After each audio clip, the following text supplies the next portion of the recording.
Então, as nossas ideias não se separam de quem nós somos, né? Não em termos de identidade, mas em termos de que, olha, você está conversando comigo sobre as minhas ideias, mas existe uma pessoa que está trazendo as ideias. Se a gente separa e lida somente com as ideias, aí a gente tende a ser menos compassivo, lidar com menos amor e focar mais em ganhar aquele debate. Porque é só um texto, né? É só um texto, é uma fala, é uma voz, são palavras. Agora, se eu vejo a face do outro, é uma pessoa como eu, existe uma identificação. Isso gera mais compaixão. Bibotalk e a Associação Brasileira de Cristãos na Ciência apresentam BTcast ABC2.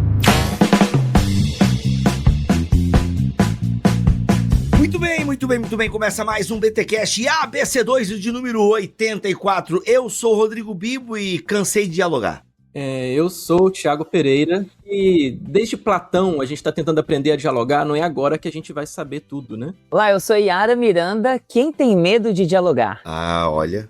Que fala André Daniel Heinck e desconfio que eu sou mais cristão que da ciência. Eu sou Daniel Sobol, são 10 anos de diálogo da ABC2 no Brasil. Muito bem, estamos no último episódio da ABC2 em 2025, estamos aqui com um time muito legal que o Thiago montou para conversarmos um pouco sobre diálogo, que é a grande marca da ABC2, 10 anos da ABC2 praticamente aqui no Brasil, muita história, muito diálogo, e a gente vai conversar um pouquinho sobre isso. Temos aí, Thiago, apresenta os nossos convidados, por gentileza.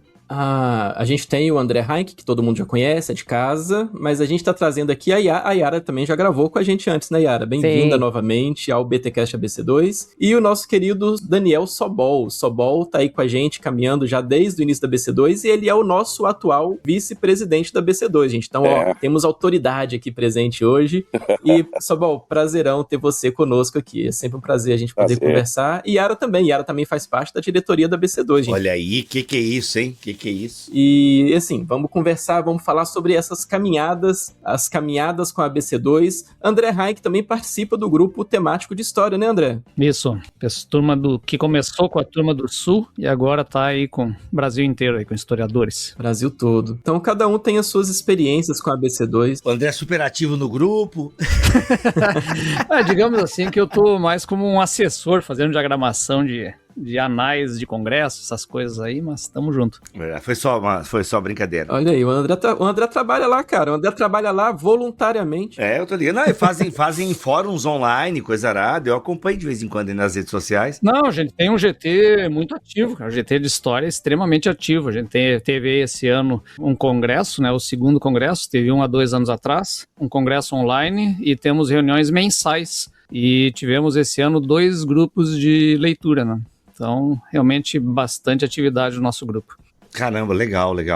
Isso é uma coisa muito bacana que a ABC2 promoveu, né? Esses grupos, né? Tem da pessoal de história, tem pessoal da filosofia, tem a galera de tudo quanto é canto. E deve ter da pedagogia também, né, Yara? Enfim. Exato. Isso é muito legal, a gente está no grupo de educação também, que já tem um pessoal desde... Acho que eu comecei lá em 2021, mais ou menos, junto com o Igor Miguel e agora a Amanda Feliciano. Então, um grupo bem ativo também, se encontra mensalmente, online, clube do livro, discussões, muito bom.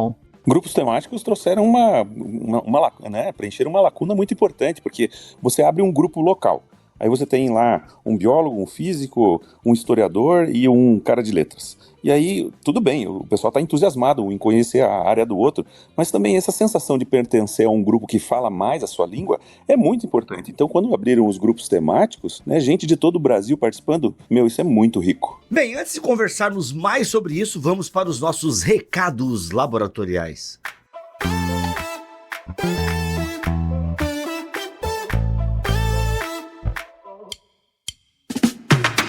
Oi, gente, o papo de hoje tá muito legal, mas antes eu preciso passar aqui com os últimos recados de 2025 para vocês. E falando sobre ciência e sapiência para quem tava esperando novidades a respeito da disponibilização do material do nosso programa Ciência e Sapiência, essa é a hora. O material agora tá disponível para qualquer pessoa através de compra avulsa. Então, se você é pai, mãe, professor e tem interesse em adquirir o material para uso pessoal com seus filhos ou grupo de alunos, acesse o nosso site e veja lá todas as informações sobre a aquisição do programa Ciência e Sapiência, ok? Mas, gente, olha só, a gente fez esse programa Ciência e Sapiência voltado para os adolescentes e mesmo antes desse material ser produzido, nós estávamos pensando também nas crianças e agora a gente tem a grande notícia do ano. Ó, presta atenção. Agora temos a honra de apresentar para vocês a ABC2 Kids.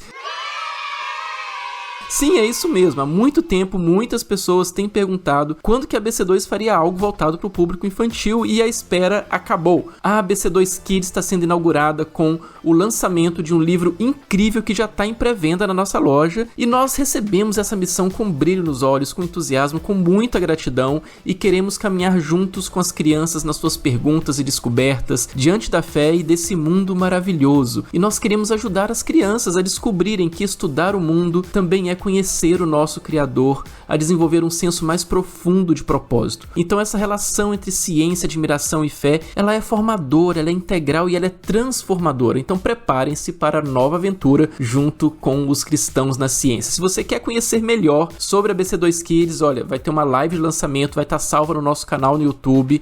A live vai ao ar no dia 18 de dezembro agora e você pode conferir, vai estar salva no nosso canal. Então vem com a gente na ABC2 Kids, não perca tempo para adquirir esse livro porque a edição é limitada. Gente, a ABC2 Kids está no ar. Mas calma aí, gente. Calma aí que os nossos recados não acabaram. Os nossos grupos de estudo estarão de recesso nesse período de fim de ano e muitos deverão estar retornando após o feriado de carnaval apenas. Então, se você tem interesse em participar de algum desses grupos, nós pedimos paciência que você ainda vai ser contactado, mas pode demorar um pouco até esse retorno, ok? E, finalmente, quer uma dica do que fazer nessas férias? Então, aproveita o conteúdo da ABC2. Nosso canal do YouTube tem conteúdo diário, tem muito material para você maratonar. Você também pode aproveitar o tempo livre para fazer um dos nossos cursos, ler um dos nossos livros lançados aí com a Thomas Nelson Brasil, com a Ultimato. Pode ouvir os mais de 80 podcasts aqui com o Bibo. Então a gente começa já ouvindo o podcast que a gente gravou agora, que foi maravilhoso. Bora para mais essa conversa que tá de altíssimo nível.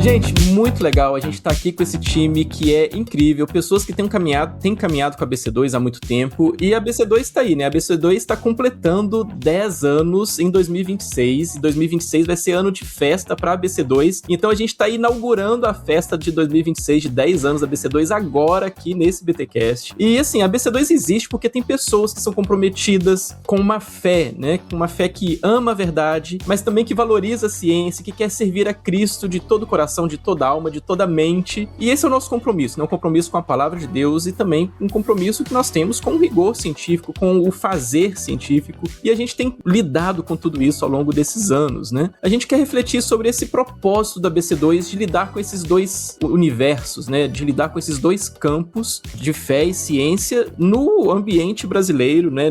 Nesse país gigantesco, com várias situações diferentes, culturais e de várias perspectivas do mundo evangélico, do mundo cristão, e a gente chegou no Brasil em 2015 para 2016 ali com esse propósito de fazer alguma coisa acontecer, de estimular um diálogo, de estimular uma proposta, né? E eu quero conversar com nossos amigos aqui hoje justamente sobre isso, né? Sobre como que vocês têm visto, né? Através da história da ABC2, a caminhada que vocês têm, tanto participando diretamente da ABC2 ou recebendo a ABC2 de forma indireta, né? Por materiais e tudo mais. Se vocês ao longo desse tempo consideram que a ABC2 tem cumprido esse propósito de fomentar um diálogo, de criar essa ponte, né, que a gente sempre fala, entre academia e igreja. A ABC2, ela tem de fato servido para isso, né? Assim, a gente depois olhando para trás, pensando no que a gente queria construir ou nos nossos objetivos, como que a gente tá nisso hoje? Ou como que vocês enxergam isso hoje? Não sei se essa pergunta é muito vaga, né? Mas talvez dê pra gente começar a refletir a partir daí. Vou começar então, olha, faz sentido total a pergunta. Na minha caminhada com a ABC2, eu entrei na ABC2, eu estava finalizando o mestrado e ia entrar para o doutorado. No fim do mestrado, eu estava bastante confusa em relação à fé e em relação ao que eu fazia na universidade. Eu amava muito a Deus, mas eu comecei a ficar meio confusa também em relação a como que eu conseguia unir as duas coisas. Eu sentia que eu sempre estava num campo minado dentro da universidade, eu era crente demais dentro da igreja, eu era universitária demais, então a sensação era muito de não lugar. E aí fiz uma transição de igreja e foi quando me apresentaram a ABC2, era uma teóloga, mestre na nossa igreja na época, e para mim foi muito significativo. Foi de fato uma resposta para quem estava vivendo muita angústia. Justamente, será que tá certo eu estar aqui? Será que o meu trabalho na universidade faz sentido? Será que o meu trabalho na igreja faz sentido? Será que faz sentido conectar as duas coisas, né? E a ABC2 entrou justamente nesse lugar, de dizer sim, e tem outras pessoas fazendo isso. Então a sensação de encontrar essas outras pessoas me trouxe novo fôlego, inclusive novo prazer na minha pesquisa. Não só no sentido de pensar,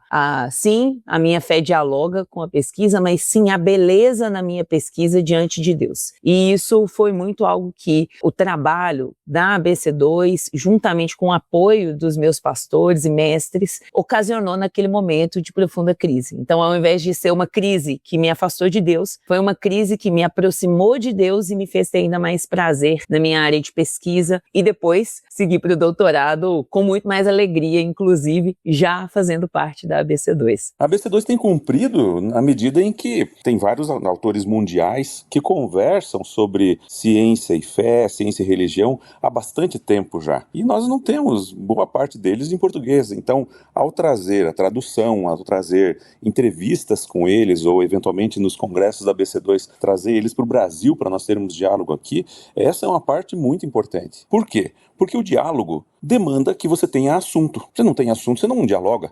E então, bastante gente é ignorante sobre os temas que estão relacionando ciência e fé. E quando você abre o YouTube para escutar um coach ou outra coisa, alguém falando sobre algum assunto, você vai ver visões diversas. Ao encontrar em bastante material da ABC2, justamente essas pessoas dialogando, mesmo que elas não estejam concordando umas com as outras, você tem a oportunidade de ver quais são essas visões. Então, sim, a ABC2 tem cumprido sim. Eu acho que uma das coisas mais importantes, pelo menos nos GTs que eu tenho percebido, é a relação dos que entram na faculdade, né? Como a Yara, né? Desculpa, ela comentou, né? Muitos graduandos se sentem bem mais à vontade quando entram na história e descobrem que tem professores cristãos em universidades federais, por exemplo, e coordenadores de pós-graduação, doutores em história e tal, e não são poucos. Então, esse conhecimento desse pessoal e um relacionamento com eles, vendo que, poxa, são crentes de verdade, né? A gente tem reunião, a gente ora na reunião. Então,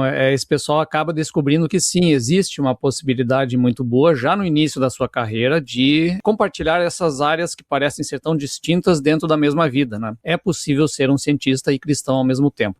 Então, acho que é esse caráter, que aí não é nenhuma questão de método, nada disso, mas apenas conhecer as pessoas e se relacionar com elas já ajuda bastante. Eu acho que esse é um ponto extremamente positivo da ABC2. A gente até falou isso numa conferência ABC2, se eu não me engano, é aquele lance do que o Lewis fala, né, que é quando os dois amigos, né, quando eles se encontram, dizem, você também, né, esse lance de que a ABC2 aproxima essas pessoas que às vezes, né, ouvem falar tanto, né, de um certo medo das universidades, o perigo das universidades e tal. A gente não tá entrando nessa discussão, já tem os 2 BTcasts ABC2 falando sobre humanas e o cristão na universidade, você encontra aqui no hall de BTcasts ABC2 essa discussão, então não teremos ela aqui, mas o fato é que se tem, às vezes, esse temor, assim, nossa, não quero mandar meu filho para a universidade, porque lá é um lugar tomado por ideologias contrárias ao cristianismo e tal, mas às vezes o jovem tem aquele talento para determinada área, ou até mesmo a área de humanas, né, geralmente a área mais demonizada, por assim dizer, e eu acho que quando você conhece a ABC2 e vê cristãos verdadeiros que estão lá, que não tem medo de estar lá, mas que estão lá justamente para ser luz nesse lugar, né, e não fugir, porque às vezes a gente acha que é criando redutos cristãos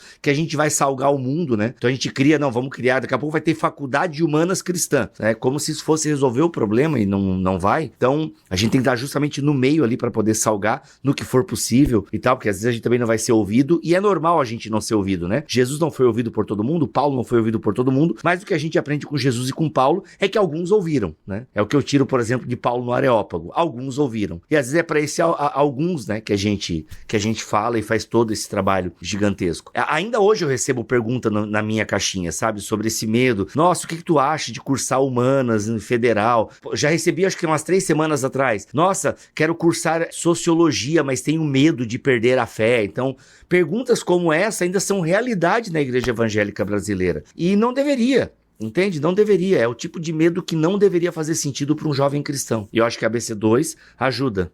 É engraçado porque, nesse caso, o trabalho da ABC2 é mais no lado da igreja, para ela aceitar a ciência, do que do lado da ciência para aceitar, né, os membros da igreja. E tem sido um trabalho importante também, né, de acalmar a gurizada, principalmente os que vão para a história, porque, afinal de contas, eles vão cair naquele mundo marxista, ateu, contra a família e etc, e não é bem assim. Aliás, eu que venho do design, antes de ir para a história, me surpreendeu de como os historiadores são conservadores. Eu vim do meio que era, né, era um negócio assim surreal, né, de progressismo e tudo mais. Eu caio na história que era muito mais conservadora do que o meio do design, que era voltado para o mercado. Então a gente vai percebendo essas diferenças também dentro de uma academia e como muita coisa é fruto mais da imaginação de como a igreja vê a universidade do que propriamente a realidade dela, né? Cara, uma vez eu tava, acho que eu até vou mudar um pouco o tópico aqui, acho que, não sei se a gente já discutiu isso, mas eu lembro que eu tava num evento sobre o cristão na universidade e tal, e mano, e falando comigo na mesa redonda, tava um cara assim, acho que da área da geografia, no estado lá e tal, e o cara então assim, academicamente falando, o cara era violentamente gabaritado, diplomado, aquela coisa toda, só que o cara me citando Benihim, entendeu? Tipo assim, que em termos teológicos é uma péssima referência teológica. Já era. Aliás, aguardem, tá gente, o livro do Gutierrez Siqueira, Boa Noite Espírito Santo vem aí, tá? Não sei se eu poderia falar, mas fica aí de spoiler pra quem ouve o BTcast ABC2. Mano, assim, então, percebe assim, eu acho que a ABC2, ela tenta, justamente o que o André falou, galera, a gente precisa ver aqui como é que a gente dialoga com a ciência, e pra isso a gente precisa ter uma boa base teológica. É por isso que há muita confusão, né? Porque a teologia da galera já tá complicada, entende? Aí, como a teologia da galera já é pobre, sabe? Tem essa timidez cognitiva, uma expressão que eu achei maravilhosa, que eu vi recentemente. Essa eu vou levar pra vida, não. Não, Gostei. leva pra vida, cara, que o Thiago... Timidez cognitiva. Nossa, é maravilhoso. Quer chamar alguém de burro? Chama de timidez, sabe? A sua timidez cognitiva, né? Então, assim, essa timidez cognitiva teológica, ela compromete demais a nossa relação. Porque, cara, eu vejo que as pessoas, elas fazem as perguntas erradas pra Bíblia. Então, o trabalho da ABC2 já começa com um trabalho teológico no primeiro momento, entende? Já começa com um trabalho teológico de, cara, vamos ver a Bíblia como um livro teológico? Vamos, sabe? As perguntas, a gente vê pelas perguntas que as pessoas fazem para nós, geralmente ligado a Gênesis. Eu não quero entrar nessa discussão aqui, porque tem vários podcasts sobre Gênesis e tal, mas é isso, é porque as pessoas fazem as perguntas erradas para o texto bíblico. E aí, né, a gente aprende que não, porque a gente quer pegar como a história é entendida hoje e quer aplicar para o texto sagrado, né, sendo que não é esse caminho que tem que se fazer muitas vezes. Então é um trabalho que às vezes cansa, né, igual a minha entrada, né, eu cansei de dialogar, né. Às vezes alguns assuntos eu cansei de dialogar mesmo, entendeu? Eu simplesmente não falo mais. O que eu tinha pra falar, já gravamos uma centena de podcast aí. É o que a gente pensa, e claro, e o que a gente pensa, a gente não tirou de vozes da nossa cabeça. Tudo tem um embasamento teórico bem fundamentado. Só que alguns temas não tem mais o que dialogar, sabe? Às vezes é dar murro em ponta de faca. Talvez me falte paciência, que Paulo recomenda tanto, mas enfim. Ô Bibo, uma coisa que eu pensei aqui, né, ouvindo vocês falando, quando eu pergunto, né, quem tem medo do diálogo, é muito isso, né? Quem não tem muito fundamento na sua própria fé ou naquilo que acredita, né? E às vezes a gente nem consegue perceber isso. Então, quando eu contei aí o meu exemplo, eu não sabia que a minha fé era tão fragilizada à época, sabe? E foi justamente o encontro com a universidade, muito bem amparada pelos meus pastores, por essa mestre que eu falei, que foi quem me indicou a ABC2, foi o que me levou a entender mais, inclusive, sobre a minha fé. Então, a gente pode entender também esse diálogo entre fé e ciência, que a ABC2 faz muito bem, como também um espaço para amadurecimento e florescimento da fé. Então não é só um lugar ou um ambiente em que você aprende que a ciência é boa. Também é um ambiente que você aprende que a sua fé sabe dialogar também com todas essas áreas e que a beleza de Deus olhando para essas áreas, sabe? Então, para mim, um grande ponto nesse diálogo foi justamente aprender que, olha, eu não estou sabendo dialogar esses dois ambientes, porque a minha fé está fragilizada, porque falta fundamento na minha fé. Então o que eu preciso fazer? Sair da universidade ou sair da igreja? Não, eu preciso fundamentar melhor a minha fé, ir até quem sabe mais do que eu, quem é mais maduro na fé, e aí aprender sobre esses diálogos, conhecer outros autores, que a BC2 também trouxe aí tantos livros importantíssimos para a língua portuguesa. Então, assim, são pontos fundamentais para a gente conseguir entender que não é uma briga, né? Pelo contrário, é justamente um lugar em que a gente pode florescer a nossa fé e o nosso conhecimento acadêmico também. Diálogo requer que você tenha uma conversa, não é verdade? Então, entre pessoas que estão falando sobre ciência e fé, cara, se você está andando com alguém, se é seu amigo, se é uma pessoa mais próxima, ou se está discipulando e tudo mais, você tem, assim, vontade de, na conversa, dar alguma opinião, falar algo sobre. E que tal se você pensasse dessa forma, ou né, a gente deixar correr a conversa. Então, nos grupos, a gente tem visto isso, aprendendo um pouco também com Schaeffer, você conduz a pessoa a refletir sobre o que ela está falando, até umas últimas consequências, apresenta outras possibilidades e tal. Então, ao fazermos isso de forma dialogal, sem querer impor, sem querer se sobrepor à presença do outro, à honra do outro, a gente respeita e, antes de tudo, tem algum acolhimento. Isso é um pouco pastoral, isso é um pouco professoral, né? Eu sou professor e, ao pensar na vocação de estar em sala de aula, eu penso em transmitir algo que se possa ser entendido. Eu penso em acolhimento. Tem um camarada que vem para a sala de aula e está com alguma dificuldade. E nisso tudo, o papel da ABC2 em estar desejando transmitir, desejando traduzir conhecimento, né? A gente vê algo muito parecido do que está andando com pessoas que querem o diálogo, que querem promover a Jesus e a proclamação do Evangelho, né?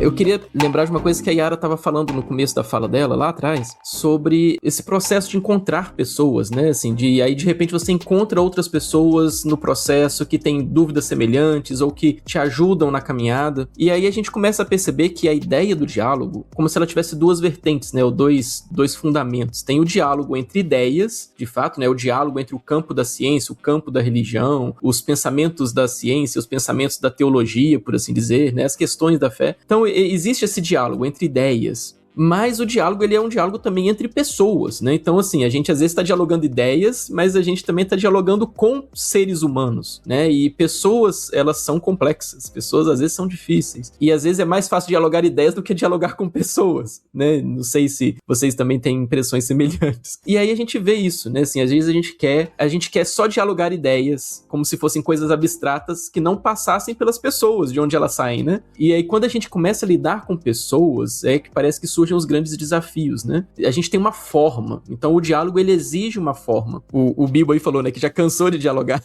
em relação a certas coisas, e de fato parece que às vezes a gente se cansa mesmo. E uma pergunta que talvez eu teria para trazer aqui seria uma reflexão sobre isso, né? Será que de fato o diálogo vale a pena? A gente tá há 10 anos fazendo isso e a gente vai insistir em fazer isso por mais 10 anos, mais 50 se for necessário. O diálogo a gente considera que vale a pena, ele é importante, ele é uma virtude, né? E para fazer o diálogo a gente precisa de virtudes cristãs. Mas será que ele sempre vale a pena? Até que ponto a gente deve insistir? Ou mais ainda, né, como que a gente deve discernir isso? Como responder a isso? Assim, será que é um exagero querer dialogar sempre em todo tempo e a gente, de repente, esbarrar com desafios ou esbarrar com barreiras mesmo que não permitam que a gente continue nesse diálogo? Falou, como assim, né? E eu acho que a BC2 ela tem uma história que tem muito a ver com isso, né? De como que esse diálogo vai acontecer. Porque o diálogo não pode ser imposto. Tem um pouco do discurso cristão nisso também, né? De como que nós fazemos as coisas sem impô-las às pessoas. E aí, será que sempre vale a pena? Assim, quando eu falo que cansa, a gente até conversava um pouquinho nos bastidores, né? É que com algumas pessoas não tem mais como dialogar, né? Tem algumas pessoas que, por exemplo, realmente não gostam do nosso trabalho aqui na BC2 e nos citam constantemente, e com esse tipo de pessoa, às vezes a gente nem, por mais que a gente queira dialogar, a gente não consegue, porque a pessoa não está afim de dialogar, né? Então, pessoas que já partem para um ataque, não sentam para conversar, porque simplesmente já julgam como errado e não quer entender o outro lado, né? Porque defende um determinado tipo de pensamento. Então, com algumas pessoas não existe diálogo, né? Nem porque a gente não quer. É porque a pessoa simplesmente ela não consegue dialogar, né? E até é sempre na base do ataque. Então, assim, não quer rever as suas bases, não quer rever as suas fontes, não quer rever os seus pensamentos. E quando uma pessoa não está disposta a achar que pode estar errada, e aqui agora eu falo geral, né? Não tô dizendo de quem não gosta da gente. Não, nós podemos estar errado também, né? No sentido de que não pode haver diálogo se eu tenho certeza de que aquilo que eu defendo é a verdade absoluta. Não, pra mim isso aqui é a verdade absoluta. Cara, se é então, é inegociável. Eu acho que o diálogo existe quando ambos os lados estão dispostos a repensarem os seus pressupostos, entendeu? E eu acho que isso é fundamental, porque foi assim que a igreja sempre fez, né? Então, mas com algumas pessoas o diálogo é simplesmente impossível, porque as pessoas não querem, elas só querem te convencer do lado delas, sabe? E aí, na verdade, para algumas pessoas não existe diálogo, só existe debate. Exato, esse é um ponto. Eu acho que o diálogo é válido. O problema é que, às vezes, não é diálogo, né? E aí deixa de ser válido quando não há espaço para diálogo. Porque diálogo exige ali pelo menos duas pessoas, duas partes, duas ideias, duas perspectivas. Então, quando você entra numa conversa, mas só a outra pessoa fala, ou só a outra pessoa, por exemplo, ela já entra para rebater tudo que você traz. Isso não é um diálogo. Se não há escuta do outro ponto, não é diálogo. Então, o diálogo, para mim, ele é sempre válido. A questão é que nem tudo que a gente tem é diálogo. E nem todo o espaço está aberto ao diálogo. E isso dentro da igreja, dentro da universidade, dentro dos diferentes cursos, dentro da política. Hoje em dia, você tem, talvez essa seja uma competência que a gente precisa aprender, que é a dialogar. As pessoas, elas estão muito voltadas para dentro de bolhas que elas criam. E tem uma autora, ela chama Marianne Wolf, ela fala que a maneira como o nosso cérebro está processando as informações que a gente lê, está sendo modificada pela maneira como nós estamos consumindo as informações. Então, hoje em dia, por exemplo, a pessoa entra num debate, que foi o que o Thiago falou, ela não entende que atrás daquele texto escrito no comentário, numa postagem, por exemplo, existe uma pessoa. Então, ela só está debatendo ideias. Quando você foca apenas na ideia e tira a pessoa, então, de fato, você não tem um diálogo de pessoas, você tem diálogo de ideia. Mas se a gente é ser integral, né? Porque para mim é isso, nós somos seres integrais diante de Deus. Então as nossas ideias não se separam de quem nós somos, né? Não em termos de identidade, mas em termos de que, olha, você está conversando comigo sobre as minhas ideias, mas existe uma pessoa que está trazendo as ideias. Se a gente separa e lida somente com as ideias, aí a gente tende a ser menos compassivo, lidar com menos amor e focar mais em ganhar aquele debate. Porque é só um texto, né? É só um texto, é uma fala, é uma voz, são palavras. Agora, se eu vejo a face do outro, que é, por exemplo, a diferença de um debate digitado e um debate ao vivo, quando você está olhando a face do outro. É uma pessoa como eu, existe uma identificação. Isso gera mais compaixão. Então, talvez até o modo como o nosso mundo está organizado contribua para que a gente se esqueça que por trás das ideias há pessoas como nós, né, a respeito, etc. E aí deixa de ser um diálogo, deixa de ser somente um debater ou um rebater de ideias, né? A ciência não pertence a mim. O evangelho não pertence a mim, não é?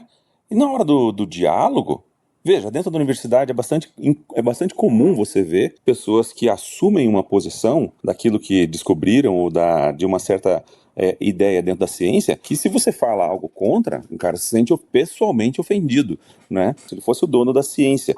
E essas vaidades acontecem em todos os âmbitos. A gente vê ela acontecendo também dentro do mundo teológico, da academia, da teologia, também acontece. E isso demonstra uma certa, né, fragilidade da identidade da pessoa, porque, afinal de contas, vamos conversar, a gente pode ter ideias diferentes, né? E você pode me ajudar a ver que eu estou errado. Agora, sem haver diálogo e partir para o ataque, é uma pena que isso aconteça, né? Gente, vocês falaram bastante sobre como que a BC2 trouxe, né, vários livros e vários autores e vários conteúdos que não estavam disponíveis no Brasil. Isso é muito bacana, né, assim, como que existia um cenário antes da BC2 e a gente tem um cenário hoje pós a BC2 com materiais e contato com ideias, inclusive, com autores, com conteúdos que não existiam anteriormente em língua portuguesa, especialmente falando. E a gente também tem autores nacionais, a gente tem muita coisa, né, sendo publicada, e a gente tem fomentado isso, assim, buscando justamente ampliar esse diálogo, trazer coisa nova para esse diálogo, trazer as ideias que estão circulando no mundo para o nosso cenário nacional. E eu acho que isso talvez tenha sido um dos grandes fatores aí para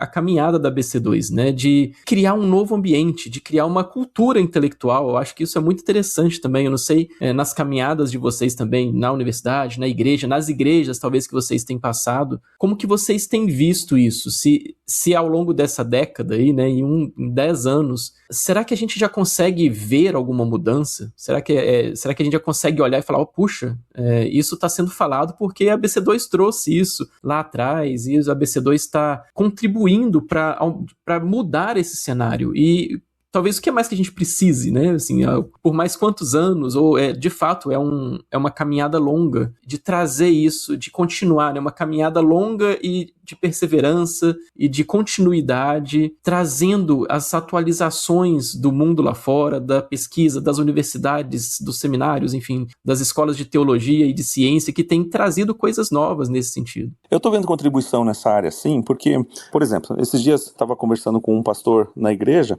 que a gente não tinha conversado muito ainda, e ele falou, poxa, você que é físico, é professor e tal, você devia ver um pouco mais sobre o assunto de ciência e fé, você devia conhecer um pouco da ABC2, ou seja, ele não sabia que eu era, a gente não tinha conversado ainda, mas ele veio me apresentar. E dessa mesma forma, entre os adolescentes, o pessoal que está indo atrás e querendo saber, porque eles surgem dúvidas, e agora o que eu faço? Ao teclar e procurar alguma coisa a respeito, está encontrando, né? Uma coisa importante até o seguinte também, não é a questão assim de nós como cristãos fazendo uma espécie de ciência cristã, mas nós estarmos efetivamente dentro da ciência. Uma experiência que eu achei muito legal, que a gente teve ali no grupo de história, foi quando nós começamos basicamente o grupo. A gente fez uma série de gravações e encontros que era apresentando as bases da ciência histórica. Então a gente pegou livros fundamentais, né, da área da historiografia, e cada um, né, dos membros do conselho apresentou, né, os conceitos fundamentais desse livro. E é interessante que na época a gente gravou, tá tudo no YouTube, né, e na época eu estava ainda com a voz muito ruim, né? Eu tava quase rouco, gravei de madrugada, numa luz horrorosa e tal, e eu gravei sobre Michel de Certeau, o livro dele, né? Um capítulo muito importante, que é a Operação Historiográfica. Só que ele é um livro bastante difícil de ler. Eu li ele na graduação e eu tive que ler umas 2, 3 vezes para entender o que ele queria dizer. E isso que eu já era barbado na época, não foi minha primeira faculdade, já era bem mais tarde. Então, e aí eu destrinchei o livro e apresentei. E esse simplesmente é o vídeo, assim, ó, disparado com o maior número de visualizações que eu tenho no meu YouTube, porque a galera da história que quer entender esse livro vai lá e acessa esse vídeo. Um vídeo podre, mas que, graficamente falando, mas que explica esse conceito do Michel de Certeau, que é relativamente difícil, né? Então o que eu quero dizer com isso, né? Que é o quê? É uma aproximação da ciência em si, né? Quer dizer, debater a ciência nos pressupostos dela e trazendo a sua participação lá dentro. E aí é importante também a nossa participação, porque ela traz um viés com um frescor diferente da academia, que é também um olhar teológico, que escapa muitas vezes, né? Eu acho que isso é uma contribuição efetiva que a gente pode dar para a ciência, por esse olhar transcendente que muitas vezes ela acaba perdendo e que faz parte, sim, da realidade, né? E um ponto interessante, a partir disso que o Hank fala, é que eu lembro quando eu estava fazendo o doutorado, estava no último ano, eu participei de um curso da BC2, que era Fundamentos da Vida Intelectual. E aí, uma das minhas maiores crises naquele momento foi porque estava acabando o tempo, assim, eu já estava terminando o trabalho, eu ia entregar a tese, e conheci um monte de autor muito legal, que eu nunca tinha ouvido falar, trazendo perspectivas para mim, incríveis, maravilhosas, que conversavam muito com a minha área de pesquisa, com o meu trabalho, e eu não conhecia. Eu lembro que eu pedi socorro para o Igor Miguel, porque eu falei, cara, eu queria colocar esse povo todo, mas eu só tenho 6 meses, eu tenho que entregar o trabalho. E aí ele falou, olha, fique em paz, termina o que você está fazendo, entrega, depois você vai ter oportunidade de escrever mais, né? É só o início, né? Então, é muito interessante pensar nisso que ele falou, né? A gente também tem uma outra perspectiva que traz visões que a gente não parou para pensar, que talvez as pessoas com as quais a gente estudou nunca trouxeram nem assim, nem nenhuma questão de maldade, não, sabe? É porque não tem essa perspectiva. Então, é de fato é maravilhoso ver assim, o olhar redentivo da graça de Deus sobre as áreas do conhecimento, porque você passa a enxergar situações que você não via antes, beleza onde você antes não via, e conhecer autores que já pensaram nisso. Gente, para mim assim, eram autores que eu nunca tinha ouvido falar. E aí, cada vez que eu tinha uma aula, eu pensava assim, gente, como é que eu nunca vi isso? Isso aqui tem tudo a ver com a minha pesquisa, isso aqui tem tudo a ver com a metodologia que eu estou propondo, né? Então, acho que nesse aspecto é muito importante conhecer autores e perspectivas diferentes, de outros países, de outros conhecimentos, de outros ambientes, também relacionados à nossa fé, né? Porque trazem pontos de diálogo que às vezes a gente não encontra em algumas disciplinas, em algumas faculdades ou em alguns cursos. Eu não sou da área, mas eu tenho amigos que são, e eu vejo que uma contribuição muito legal da ABC2 também foi para o pessoal da psicologia. É uma área que cristãos sofreram bastante aí também no Brasil e tal. E aí você tem uma comunidade de psicólogos cristãos que se apoiam, que se ajudam, que compartilham literatura e tal. Foi muito, muito legal. E a gente até viu isso na última conferência da ABC2. Acho que até o tema estava ligado à saúde mental, se não me falha a memória, não lembro agora. Ou teve vários temas também, né? Eu sei que teve uma bancada lá de saúde mental com o Porrec, entre outros irmãos e tal. Acho até que a tua esposa, né, Sobol, se não me falha a memória. E então eu vejo como é importante, acho que foi uma área bem também premiada, por assim dizer, e abençoada, porque é uma área de humanas, existe esse lance de negar, às vezes o transcendental, não de negar, né, mas até porque um bom psicólogo aceita o paciente como ele é e o universo que ele é, né, mas é inegável que muitos cristãos foram podados de manifestar a sua fé cristã, e como se psicologia e fé cristã fosse algo realmente inconcebível e tal, e a galera da ABC2, da área da saúde mental, tancou, peitou, ajudou, aconselhou, isso é muito legal. Eu vi assim, alguns amigos sentindo acolhidos por esse movimento, isso foi muito bom mesmo. Aqui em Curitiba a gente vê um florescimento das iniciativas cristãs dentro das faculdades e das escolas. Sempre tem grupinho e pedindo um espaço, pedindo uma sala para eles se reunirem, né? Então a ABU, CRU e por aí adiante, a gente vê que eles estão fazendo um trabalho bem interessante entre a moçada, e por causa disso eles perceberam, poxa, a gente está andando meio parecido, e criaram uma rede universitária que cresceu para a Semana do Avivamento. Eles estão com um movimento bastante interessante. Eles estão, assim, sempre envolvidos com os assuntos de ciência e fé, com os assuntos de apologética. Nós estamos vendo palestras, chamado para a gente ir falar. Dentro da universidade também apoio, né? Eu tenho visto que o professor universitário, quando ele já é professor, dentro dessa vocação, ele está olhando para o outro, né? E ao olhar para o outro, ele se incomoda de ver o outro na situação em que está, faz algum acolhimento, então já está dentro do coração do professor fazer o que faz com didática e tudo mais. Por causa disso, se você for perguntar entre os professores no Brasil quem é cristão, você encontra bastante cristão, é claro que sim, né? Porque está dentro da vocação. Agora, eles se sentem um pouco intimidados de fazerem associações de professores cristãos e tudo mais, por causa das nossas diferenças de tradição, de cada um tem sua tradição, né? E como disse o Tiago quando voltou do encontro de Lausanne, toda diversidade causa uma tensão, né? E às vezes essa tensão é muito forte para esses professores, e eu queria entusiasmar os professores a pensarem em apoiar esses grupos, essas iniciativas cristãs. Mas falando sobre mudanças que a ABC2 trouxe nesses anos, olha, eu tenho visto os grupos, as iniciativas aí com muito mais familiaridade e se sentindo mais confortáveis de conversar sobre ciência e fé e de mencionar a ABC2 como uma fonte de onde eles tiram, né, estudos, onde eles podem aprender um pouco de assuntos que às vezes são difíceis. Aqui no escritório da ABC2, né, a gente recebe diariamente contatos de pessoas que chegam até nós via indicações secundárias, né, eu queria procurar alguma coisa e falar para procurar vocês, ou vocês têm material sobre isso. Então a ABC2, graças a Deus, a gente percebe claramente isso, que virou um ponto de encontro e um ponto de apoio, né, assim, a gente vê como que as recomendações e como que as pessoas que estão buscando alguma coisa, coisa acabam chegando na BC2, vai a esse ponto de convergência. Justamente porque tem a ver com o que o Bibo falou sobre a gente tem um grupo de psicologia, a gente tem e isso é uma coisa interessante, a gente tinha uma demanda muito alta de pessoas, né, de cristãos da área da psicologia que precisavam de um ponto de encontro, e a gente criou um grupo temático e esse grupo rapidamente encheu de centenas de pessoas que tinham essa demanda de encontrar outros, né? A mesma coisa com outros grupos temáticos, grupo de história mesmo teve algo parecido, grupo de física, grupo de ecoteologia, né? Que a gente tá lá mexendo com as questões aí da crista da onda do meio ambiente, enfim. A gente tem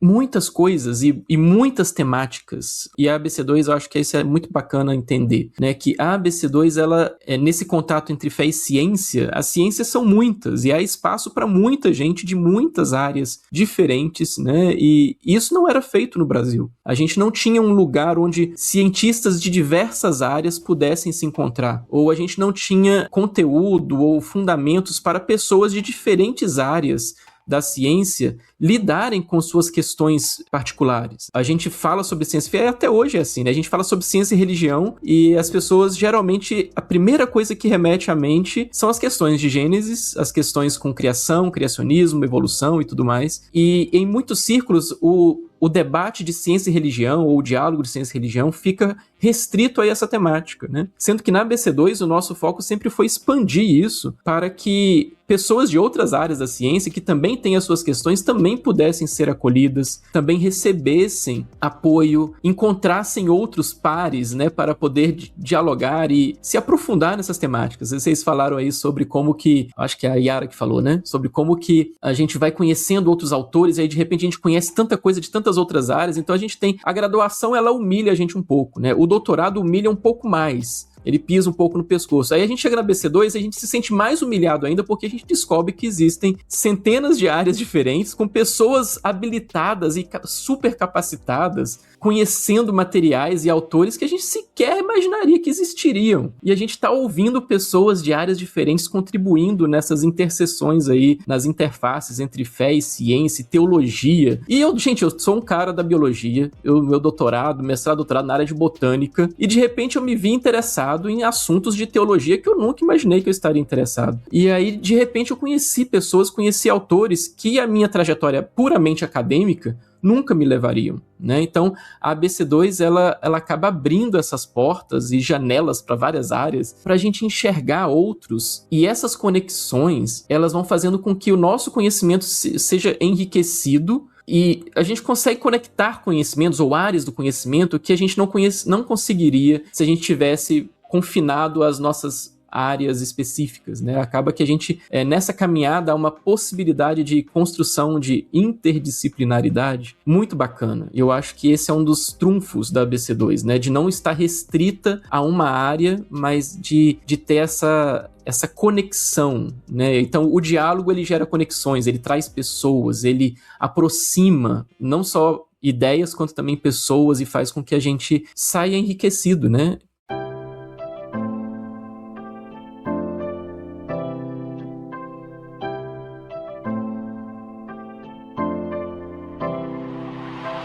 Muitas vezes a gente vê, como o Bibo falou, né, de pessoas que não gostam tanto da ABC2, ou de que não apreciam o trabalho da ABC2, ou que desconfiam do trabalho da ABC2, e muitas vezes desconfiam porque acreditam que a ABC2 pode afastar as pessoas da fé. A gente já ouviu isso por aí, né? Eu acho que todos vocês já ouviram pessoas, né, em diversas situações falando, nossa, caminhar, trabalhar nessas áreas, ou entrar nisso, entrar nesse assunto, entrar naquele outro, pode te afastar da fé, então tome cuidado. E aí eu quero usar esse gancho aqui para pegar uma fala da Yara lá no comecinho também. A Yara trouxe no começo, ela soltou várias coisas que eu catei aqui, mas era sobre, você falou que passou por uma crise, e essa crise foi enriquecedora, né? Não foi uma crise que te afastou da fé, mas que te aproximou depois da fé. Eu queria ouvir um pouco mais sobre isso, assim, como que vocês entendem esse papel do trabalho da ABC2 ou do contato com a ABC2 ajudar as pessoas a fortalecerem a sua fé. Como que isso acontece?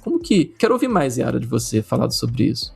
Eu fiquei pensando enquanto você terminava que uma má teologia também te afasta da fé verdadeira, né? Então, às vezes a pessoa pensa, eu vou me afastar de Deus se eu estudar ciência, se eu estudar na área de humanas, se eu estudar na área de exatas. Mas às vezes, dependendo de que tipo de evangelho ela tem recebido, ela está afastada de Deus, né? Mais do que talvez, por exemplo, uma crise como essa. No meu caso, eu estava em 2016, né? Foi 2015 eu entrei para o mestrado, 2016 eu estava me perguntando mesmo, eu estava meio em transição dentro da igreja, então era uma igreja muito grande, não tinha tanto acesso ao conhecimento, e esse ponto é importante porque a minha questão, ou uma delas, era justamente essa, porque dentro da universidade tudo era muito bem fundamentado, tinha vários autores, naquele ambiente que eu estava, eram muitas frases de efeitos. Então, assim, é frase de efeito, nada fundamentado. E aí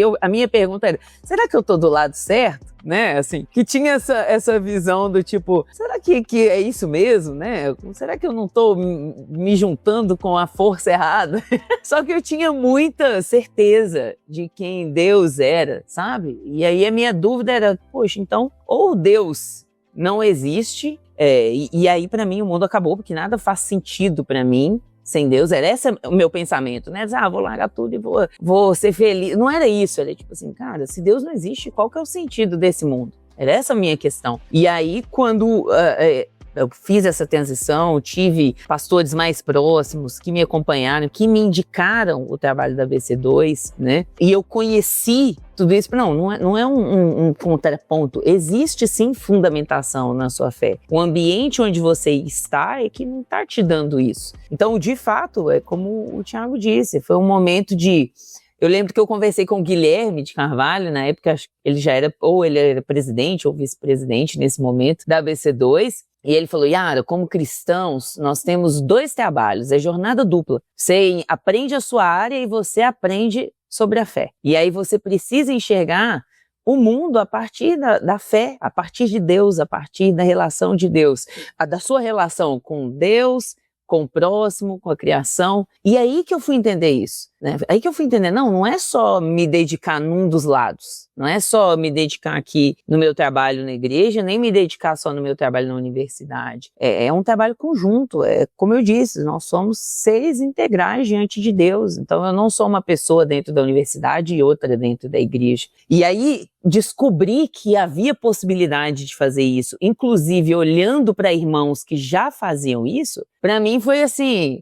Gente, imagina ser uma pessoa desesperada, em crise, acho que eu tinha crise de ansiedade, era uma angústia profunda para mim. Não era assim, acho que eu tô com uma crise de fé, deixa eu ir ali.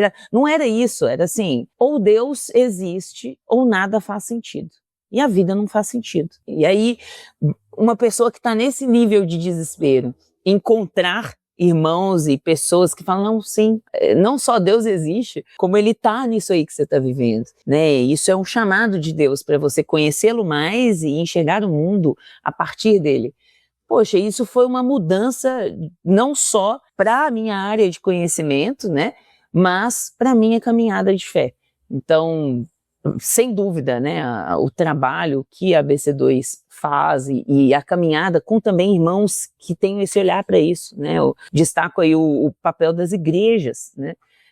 De não só apresentar boa teologia, mas de abrir espaços para que os irmãos conheçam esse tipo de trabalho. Isso é fundamental, isso traz esperança para nós como acadêmicos e cristãos, né? Bonito, hein? Pô, acho que acabava com essa fala dela aí, hein? Muito bom, Yara. Vou chorar.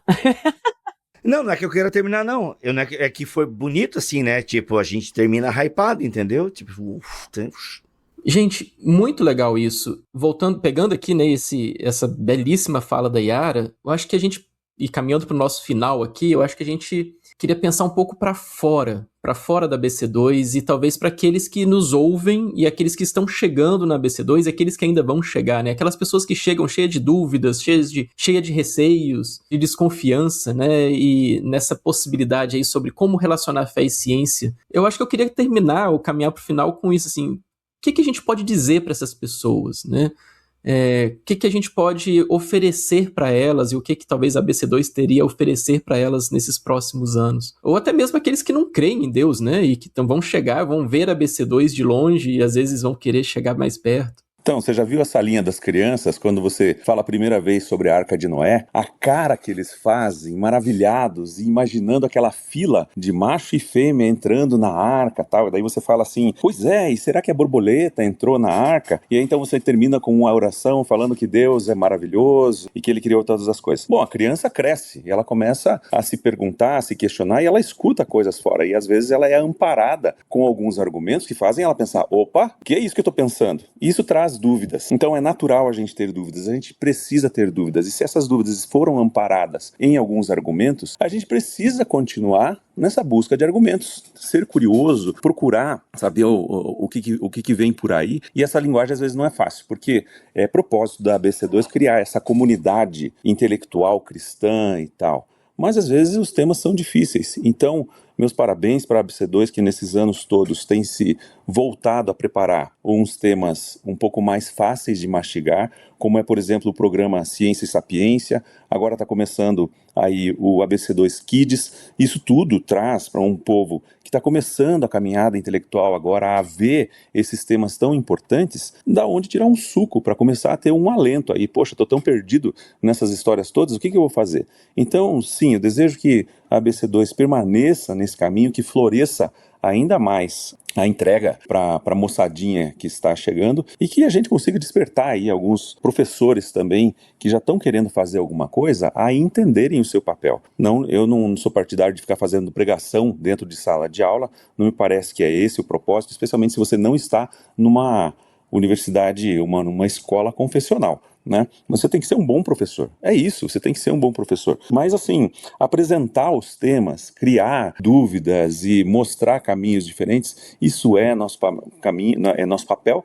E é nosso papel também incentivar as iniciativas que já estão lá. A gente pode se aproveitar disso, dessa oportunidade de incentivar as iniciativas cristãs que já estão nesses lugares. Eu acho que uma dos pontos importantes quando a gente fala de diálogo, e diálogo tanto dentro das tradições cristãs como para fora delas, para a ciência, é partir de uma atitude de humildade epistemológica, né? Eu acho que quando a gente entra para debater e apenas provar o seu ponto, a gente guarda a humildade na caixinha lá e a gente vem com uma certa empáfia de que a gente controla todo o saber. Eu acho que no debate, no diálogo, ele parte justamente disso, né? De um princípio de que, olha, eu tenho uma convicção, tem coisas que eu realmente não abro mão, que são absolutamente fundamentais, mas tem uma série do como disso que eu creio, que eu não sei como é que funciona exatamente. Então, e isso foi uma das coisas que eu trouxe muito importantes para mim, foi lá da academia, quando eu fui estudar o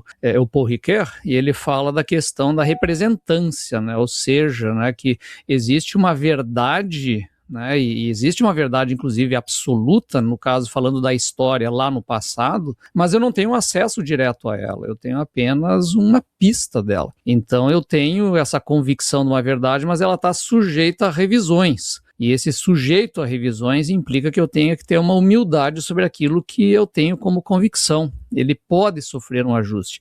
Então, nesse diálogo com o outro, eu tenho que estar aberto a ouvir o que o outro realmente está dizendo. E não montar um espantalho para bater e sair vitorioso. Aí a gente não tem mais diálogo nenhum. Eu acho que uma das coisas importantes que eu tenho aprendido nesse processo, na relação aqui, no meu caso, né, da teologia com a história, é justamente entender essa humildade de que nem o historiador já chegou no ponto final da sua busca e nem o teólogo no seu exame das escrituras e da palavra de Deus. Isso é um processo em construção, então temos ainda muito a aprender uns com os outros e a dialogar.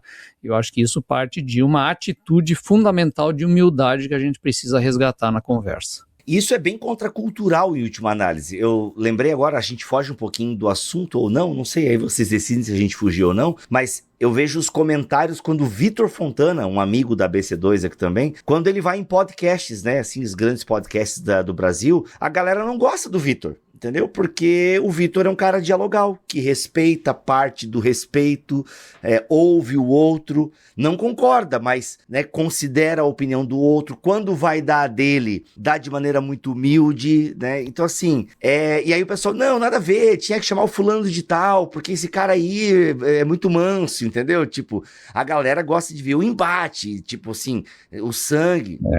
Quando a mansidão é um defeito. A né? mansidão é um defeito. Exatamente, a galera não quer o Areópago, a galera quer o Coliseu, entendeu? É Gálatas 5:22 que vá para as cucuias, né, cara? Nós queremos... Não, na verdade, mas é em Gálatas também que Paulo fala que os irmãos se mordiam, né? Acho que é em Gálatas que fala também, né? Que a galera se mordia e tal, se devorava e tal, se pegava. É isso, assim, o pessoal não gosta assim, exagerando, né? A maioria do pessoal gosta, mas alguns criticam e tal, e falam, mano, tá muito sem graça isso, porque esse cara aí é muito pacífico, esse cara é muito manso, e não sei o quê. Tipo assim, eu vi comentários de pessoas, mano, olha o absurdo que o outro tá falando, e o Vitor com essa cara de paraíso aí, sabe, tipo, meu Deus, e o Vitor lá de boa, não deixou em nenhum momento de defender a fé cristã, só que aquela coisa, né, o Vitor não tá lá pra ganhar o debate, ele tá lá pra ganhar a pessoa, e é isso que a galera não entende, velho, entendeu? A galera não entende, e é muito triste isso, velho, muito triste, enfim. Diálogo, isso que é uma marca do Bibotalk, né? BC2 tem 10 anos, a gente vai fazer 15 anos, né, em 2026. E é uma marca do Bibotalk, é o diálogo também, né? Eu acho que por isso que casou também a BC2 com o Bibotalk. Enfim, mas a gente continua, a gente segue, a missão da gente não acabou ainda, eu imagino. Mas é que tem hora assim que tu fala, mano, é isso, uns estão falando chibolete, outros cibolete, e a gente tá se batendo. Ô, Bibo, talvez pensar nessas pequenas histórias, eu contei aqui um pouco do meu testemunho, né, em relação ao BC2, talvez pensar um pouco nisso, né, que no meio desse tanto que às vezes vocês apanham na mansidão, né, seja a BC2, seja o Bibotalk, pensar que pessoas estão sendo alcançadas, consoladas, cheias de esperança, renovadas na fé, né? Então, assim, que de alguma forma, né, isso sirva para a gente continuar, mesmo quando doa, né, mesmo quando a pancada for muito forte. Tem umas outras Iaras aí, celebrando a esperança que receberam a partir desses trabalhos. Ainda bem, né? Não, eu digo ainda bem porque, assim, o pouco que a gente já sabe já mexe com a vaidade da gente, já mexe com o orgulho da gente, entende? Então, assim, se a gente soubesse de tudo, seria bem perigoso, né?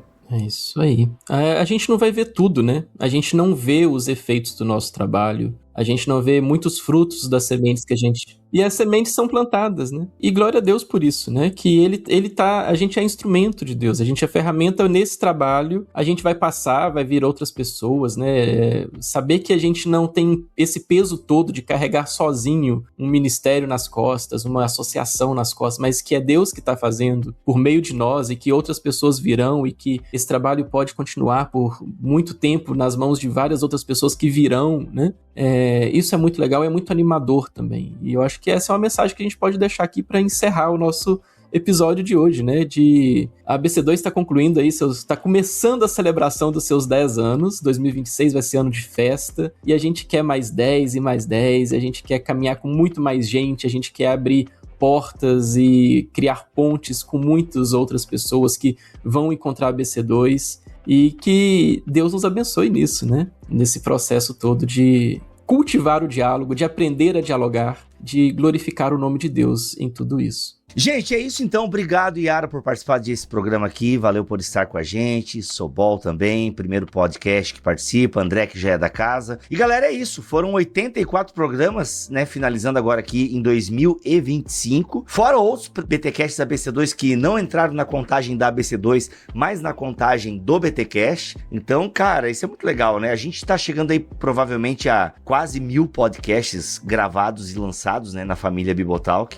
E são 84 aqui com a BC2, isso é muito legal, promovendo o diálogo, e é isso. Gente, muito obrigado por vocês fazerem parte, a todos vocês que ouvem o BTcast ABC2, a todos vocês que estão envolvidos com a ABC2, muito obrigado por tornarem a fé mais dialogal, por tornarem a igreja um lugar mais sadio, saudável. Esse diálogo é muito importante e a gente precisa cada vez mais. Gosto muito do meu amigo Davi Lago, que sempre diz, né, olha, Deus não chama cruzados, mas crucificados. Então, acho que a gente deixe um pouquinho, né, esse sangue nos olhos e que a gente possa ser mais pacificadores, né, que a gente possa ser mais crucificado mesmo e querer conversar, dialogar, e nem sempre a gente vai conseguir convencer as pessoas, talvez não seja nem esse o nosso papel, mas alguns a gente ganha, né, como aconteceu com Paulo, com Jesus, como eu já falei aqui nesse episódio. É isso, vamos ficando por aqui, Feliz Natal, um próspero ano novo e até ano que vem com mais BTcasts ABC2, se Deus quiser e assim permitir. Fiquem todos na paz do Senhor Jesus.